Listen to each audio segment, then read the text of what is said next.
आपके साथ और आप देख रहे हैं राष्ट्रीय तक न्यूज। चलिए नजर डालते हैं आज की खबर की ओर। प्रधानमंत्री नरेंद्र मोदी के जन्मदिन के अवसर पर मंत्री पंकजा मुंडे ने पल्ली उप जिला अस्पताल का उद्घाटन किया। पल्ली उप जिला अस्पताल में एक ऑक्सीजन प्लांट है। इसमें 40 बिस्तर और 32 बिस्तर छोटे बच्चों के लिए आरक्षित हैं। सभी उपकरण तैयार हैं, लेकिन डॉक्टर अधिकारी की कमी के कारण यह प्लांट धूल खा रहा। इस संबंध में मैं पालक मंत्री अजीत दादा पवार से मिलकर उनसे आग्रह करूंगा और स्वास्थ्य मंत्री से एक अधिकारी उपलब्ध कराने का अनुरोध भी करूंगा। मंत्री पंकजा मुंडे ने उप जिला अस्पताल का दौरा किया और पूरा निरीक्षण किया तथा डॉक्टरों को निर्देश भी दिए। इन शिविर से कई मरीज लाभान्वित हो सकेंगे। पंकजा मुंडे ने अधिक से अधिक मरीजों से इसका लाभ उठाने का आह्वान किया। देशाचे नेतृत्व करणारे आपले पंतप्रधान प्रकाशने आपण करणार आहोत। तर या शिबिरांचा आपण सर्वजणांनी लाभ घ्यावा असे मी आपल्या सर्वांना आवाहन करते।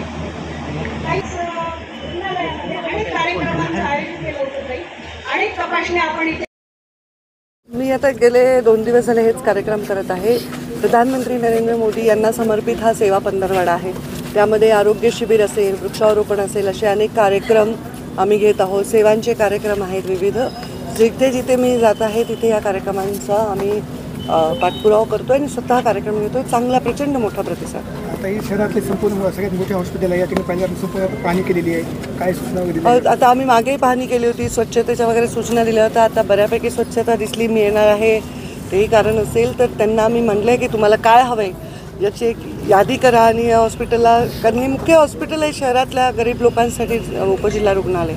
तर इथे जास्तीत जास्त सुविधा आधी मीच पुरवलेल्या आहेत। काही स्कॅनिंग मशीन वगैरे आपण दिलेले आहेत, लॅब। आता काही गोष्टी बघितल्या त्या रिनोव्हेशन करायची गरज आहे, त्याच्यासाठी पण त्यांना मी निधी देते असं म्हटलं। हे अत्यंत महत्त्वाचा विषय आहे की या ठिकाणी ऑक्सिजन प्लांट आहे, सगळे कॉट सज्ज आहेत, फक्त डॉक्टरची सुविधा नसल्यामुळे डॉक्टरची सुविधा नाही, डॉक्टर्स मागवले पाहिजे। जेव्हा मी पालकमंत्री झाले होते तेव्हा मी पहिलं केलं होतं बीड जिल्ह्यातल्या 25-30% जागा भरल्या होत्या, त्या 100% भरल्या। तर आता मी पालकमंत्र्यांना म्हणणार आहे की आपण सगळे ह्या जागा भरा पहिले। तर अजितदादांशी मी भेटणार आहे आणि त्यांना आग्रह करणार आहे। मी आरोग्यमंत्र्यांनाही बोलीन की इथे आपण लवकरात लवकर अधिकारी।